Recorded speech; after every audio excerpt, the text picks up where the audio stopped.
today's show. My name's E.A. Tischler, founder of the New Horizons Golf Approach. In the last episode, I introduced you to the secrets of owning your swing and the Power-0f-3 Biomechanics system. We discussed the 4 features related to developing accuracy in the golf swing. In today's episode, I want to discuss the 4 features that relate to developing power. Keep in mind, as we discuss these features, that each one has 3 options, and only one of those options fits you. If you want a golf swing that you can own, you need to understand how your body works, and the Power-0f-3 golf system helps you understand the options that fit your body and how to incorporate them into a golf swing you can own for a lifetime. Let's get on to the first feature that helps us develop power. That's what we call your swing anchor. Your swing anchor has to do with how your lower body pivots in the golf swing. You can rotate more around your left hip joint, you can rotate around your right hip joint, or you can rotate around your center of gravity. You simply have to know which one fits you. Front anchor golfers get set up, and they actually bump into their front hip joint at address. From here, they rotate around that front hip joint in the backswing, they rotate around it coming into the transition, and they rotate around it as they move through impact. That's the front anchor pivot option. Those golfers are often accused of having a reverse pivot. The reality is, since they set up on that pivot point, they rotate around that pivot point, and they continue to rotate around that pivot point until they move through the ball, there's no reverse in the golf swing at all. Great players like Ben Hogan have utilized a front anchor swing action in their golf swing. We also have the rear anchor option. These golfers load into their right side more at address, and they rotate around that right hip joint in their backswing. Again, that's what we call the rear anchor option.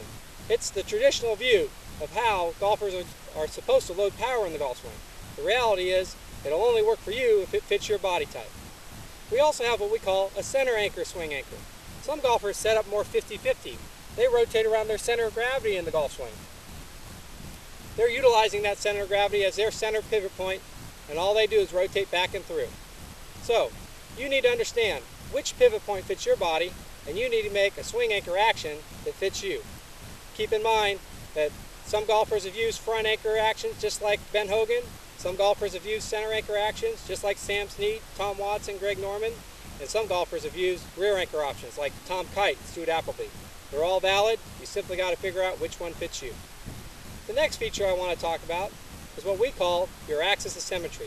Just like your lower body had a pivot point to rotate around, your upper body, your torso in particular, has an axis to rotate around. And because the spine is what helps us rotate the torso in the backswing, we need to understand how that spine works.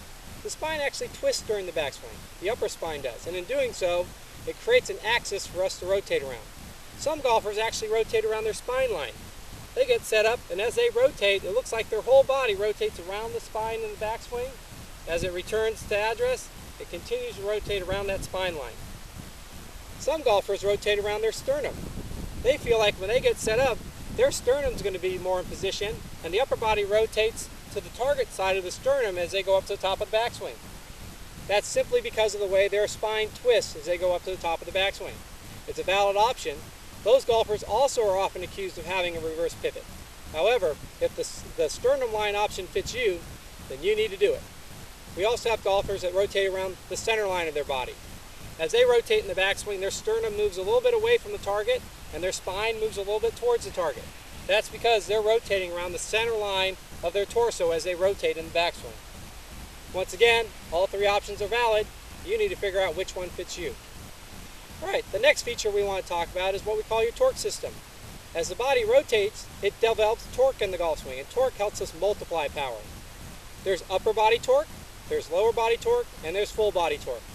The traditional view of developing torque in the golf swing is to get set up, keep your lower body nice and still, and try to coil your upper body on top of your lower body. That's the upper torque system. Golfers that do this have very strong and flexible torsos. They also tend to have fast twitch muscles that work to their advantage. There are a lot of golfers, though, that have very inflexible torsos or very short torsos, and these golfers need to develop torque in the lower body. They feel more like their feet are very grounded in the golf swing. They use their knees to support the action. They turn their hips very freely in the backswing to develop a lot more torque in the lower body. As their body moves forward, they have good leg action that helps them convey that torque into their golf swing to develop extra power when needed. We also have golfers that utilize their full body. What this is, it's doing both at the same time. We go ahead and get our feet nice and grounded, our knees support the action. I turn my hips into the backswing to get that lower torque action happening, Then from there I go ahead and coil my upper body on top of my lower body. That gives me full torque. That's a true image of playing power golf from the ground up. However, you can only utilize that image if it fits you. So, figure out which option fits you and incorporate it into your golf swing. The last feature we want to talk about is what we call your clearing action. Your clearing action has to do with how your body rotates in posture during the golf swing. When we get set up, if we imagine that our rear end is up against the wall, at the top of the backswing it comes off the wall. We need to return it back onto the wall during the transition. That creates room for my arms and club to slot during the downswing so I can deliver that club through the ball in a target-oriented manner. There are three basic ways of developing that clearing. You can go up to the top of the backswing and you can use your left hip to pull your hips back on the wall. That's what we call front hip clearing. Again, that creates room for my arms to slot and for the club to come down through the ball in a target-oriented manner. The next way of clearing is to utilize your tailbone to push your rear end back against the wall. In that option, we go up to the top of the backswing. From here, I just push my tailbone straight back. Once again, that cleared room for my arms and club to slot so I can deliver that club through the ball in a target-oriented manner. The last option is what we call your rear hip clear action. These golfers go to the top of the backswing and they feel like they keep that rear hip pinned back against the wall as their hips turn. Once again, that clears room so they can drop their arms in the slot and swing that club through the ball in a target-oriented manner. Keep in mind, all three options are valid. You simply need to figure out which one fits you. Alright, in the next episode, we're going to cover the 4 features of Power-0f-3 golf that relate to developing good feel in our golf swing. Until then, if you want to learn more about the Power-0f-3 golf system and New Horizons Golf, please visit my website, www.newhorizonsgolf.com.